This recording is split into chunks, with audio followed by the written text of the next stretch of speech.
বাংলাদেশি শিক্ষার্থীদের জন্য অচিরেই গ্রাজুয়েট প্লাস ভিসা চালু করবে মালয়েশিয়া। এই পদক্ষেপ কার্যকর হলে দেশটিতে উচ্চ দক্ষতার বিভিন্ন চাকরিতে সরাসরি প্রবেশের সুযোগ পাবেন হাজারো শিক্ষার্থী। সম্প্রতি কুয়ালালামপুরে ন্যাশনাল ইউনিভার্সিটি অব মালয়েশিয়ায় এক বৈঠকে ইস্যুটি তুলে ধরেন প্রধান উপদেষ্টা ড মোহাম্মদ ইউনুস। তখন বিশেষ এই ভিসা চালুর বিষয়ে নীতিগতভাবে সম্মতি জানান মালয়েশিয়ার উচ্চশিক্ষামন্ত্রী জামরি আব্দুল কাদের। প্রধান উপদেষ্টার ভেরিফাইড ফেসবুক পেজে জানানো হয় এসব তথ্য। এতদিন ডিগ্রি শেষ করেও মালয়েশিয়ায় উচ্চ দক্ষতার বিভিন্ন চাকরির সুযোগ পেতেন না বাংলাদেশি শিক্ষার্থীরা। ড ইউনুসের চেষ্টায় এবার দূর হচ্ছে দীর্ঘদিনের বৈষম্য।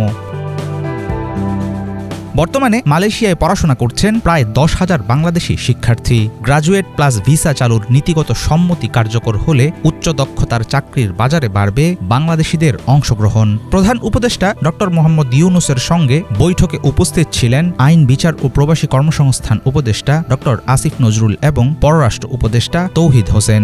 গ্রাজুয়েট প্লাস ভিসার ব্যাপারে মালয়েশিয়া প্রাথমিকভাবে রাজি হলেও বাস্তবায়নের আগে দুই দেশকেই নিতে হবে আনুষ্ঠানিক কিছু পদক্ষেপ ও প্রস্তুতি। উচ্চ দক্ষতার চাকরিতে সুযোগ পেলে শুধু শিক্ষার্থীরা নয়, বরং বাংলাদেশের জন্যও তৈরি হবে রেমিটেন্স আয় বাড়ানোর সুযোগ।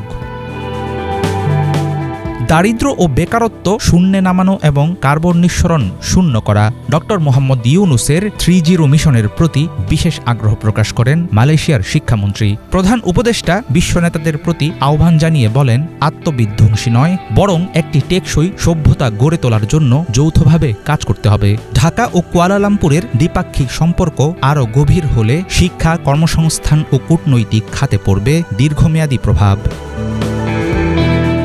হাফিজুল ইসলাম, বাংলা ভিশন।